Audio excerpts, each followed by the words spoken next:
Pudding তো অনেকভাবেই খেয়েছেন, কিন্তু কখনো কি স্নো পুডিং খেয়েছেন? আসসালামু আলাইকুম everyone, welcome back to my channel. আজকে আমি আপনাদের সাথে শেয়ার করব মুখে দেওয়ার সাথে সাথে মিলিয়ে যাবে ঠিক এরকমই একটা পুডিং রেসিপি।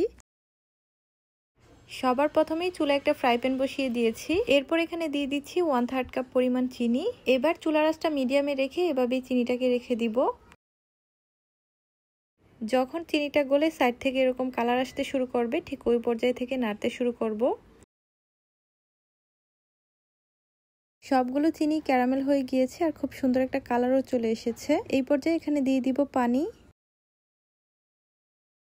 পানিটা দিয়ে দেওয়ার সাথে সাথে চিনিটা কিছুটা দলা পেকে আসবে, তবে এখানে ভয় পাওয়ার কোনো কারণ নেই। কিছুক্ষণ নাড়ার পর আবারও মিশে যাবে।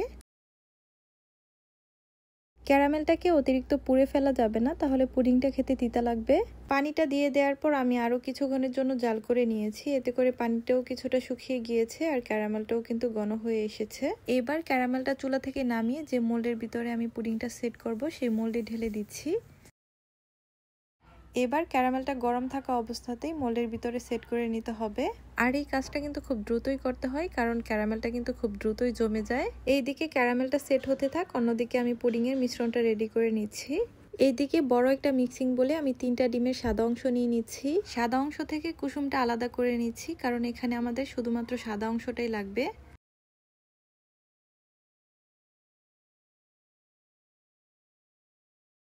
ডিম থেকে আমি 3টা কুসুমই আলাদা করে নিয়েছি। এই কুসুমগুলো দিয়ে আপনারা চাইলে কাস্টার্ড ক্রিম তৈরি করে বিভিন্ন ধরনের ডেজার্ট আইটেম তৈরি করে নিতে পারেন। কাস্টার্ড ক্রিম দিয়ে আমি একটা মিষ্টি রেসিপি শেয়ার করেছি, চাইলে আমার চ্যানেলে গিয়ে দেখে নিতে পারেন।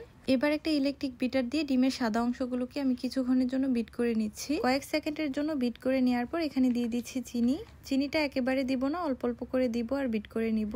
আমি এখানে 2/4 কাপ চিনি অল্প অল্প করে দিয়ে ডিমের ম্যারাংটা তৈরি করে নিচ্ছি। যাদের কাছে ইলেকট্রিক বিটারটা নেই তারা চাইলে কিন্তু হ্যান্ড উইক্স দিয়েও ডিমের ম্যারাংটা তৈরি করে নিতে পারে। সময়টা একটু বেশি লাগবে, তারপরেও কিন্তু ডিমের ম্যারাংটা তৈরি করে নেওয়া যাবে।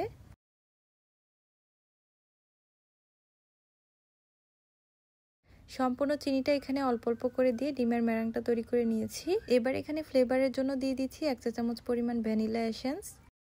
আমি এখানে আরো 1 চা চামচ পরিমাণ হোয়াইট ভিনেগার দিয়ে দিয়েছি। হয়তোবা কোনো কারণবশত ভিডিওটি ক্যাপচার হয়নি, যাই হোক আপনারাও দিয়ে দিবেন, এতে করে ডিমের ম্যারাংটা বসে যাবে না। ভ্যানিলা এসেন্সটা দিয়ে দেওয়ার পর আমি আরো কিছুক্ষণের জন্য বিট করে নিয়েছি। পুডিংটা তৈরি করার জন্য আজকে ডিমের ম্যারাংটাকে একটু ক্রিমি টাইপের করতে হবে, ফোমি করা যাবে না। ডিমের ম্যারাংটা তৈরি করে নেওয়া হয়ে গিয়েছে। এবার এটাকে আমি মোল্ডে ঢেলে নিব। তো দেখতেই পাচ্ছেন এখানে ক্যারামেলটাও কিন্তু সেট হয়ে গিয়েছে। এবার এখানে ডিমের ম্যারাংটা দিয়ে দিব। এখানে ডিমের ম্যারাংটাকে একটু চেপে চেপে সমান করে বসিয়ে দিতে হবে, এতে করে পুডিংটা একদম সমান হবে। আমি একটু ভুল করে ফেলেছিলাম, আমি চেপে চেপে ম্যারাংটা বসিয়ে দেইনি, যার কারণে আমার পুডিংটা একটু এবড়ো থেবড়ো হয়েছে। সম্পূর্ণ ডিমের ম্যারাংটাকে আমি মোল্ডের ভিতরে দিয়ে দিয়েছি। এবার একটি বেকিং ট্রের মধ্যে দিয়ে দিচ্ছি 2 কাপ পরিমাণে পানি। এবার ট্রের মাঝখানে আমি পুডিংয়ের মোল্ডটাকে বসিয়ে দিচ্ছি। এবার ফ্রি হিটেড ওভেনে 170 ডিগ্রি তাপমাত্রায় আমি পুডিংটাকে বেক করে নিব 30 মিনিটের জন্য। আপনারা চুলার মধ্যে নর্মাল পুডিং যেভাবে বেক করেন এটাও কিন্তু সেভাবেই বেক করে নিতে হবে। 30 মিনিট পরে আমি ওভেন থেকে পুডিংটাকে নামিয়ে নিয়েছি। এবার পুডিংটাকে ঠান্ডা করে নিব। পুডিংটা ঠান্ডা হয়ে যাওয়ার পর পুডিংটাকে ডিমোল্ড করে নিচ্ছি। ওই যে বলেছিলাম পুডিংটাকে আমি একদম চেপে সেট করে নিই, যার কারণে উপরের অংশটা একটু এবড়ো থেবড়ো হয়েছে। তাছাড়া কিন্তু ভিতরটা একদম স্মুথ হয়েছে আর খেতে একদম কটন ক্যান্ডির মতো লাগছিল। মুখে দেওয়ার সাথে সাথে পুডিংটা একদম মেল্ট হয়ে যায়, এতটাই মজার। মনে হচ্ছিল এটা একটা পুডিং না, এটা একটা তুষারের টুকরো। আশা করছি রেসিপিটি আপনাদের কাছে ভালো লেগেছে। ভালো লাগলে অবশ্যই লাইক, কমেন্টস এবং বেশি বেশি শেয়ার করে দিবেন। আর চ্যানেলে নতুন হলে চ্যানেলটি সাবস্ক্রাইব করে চ্যানেলের সাথেই থাকবেন। তাহলে আজকে এখানেই বিদায় নিচ্ছি। সবাই ভালো থাকবেন, সুস্থ থাকবেন। আল্লাহ হাফেজ।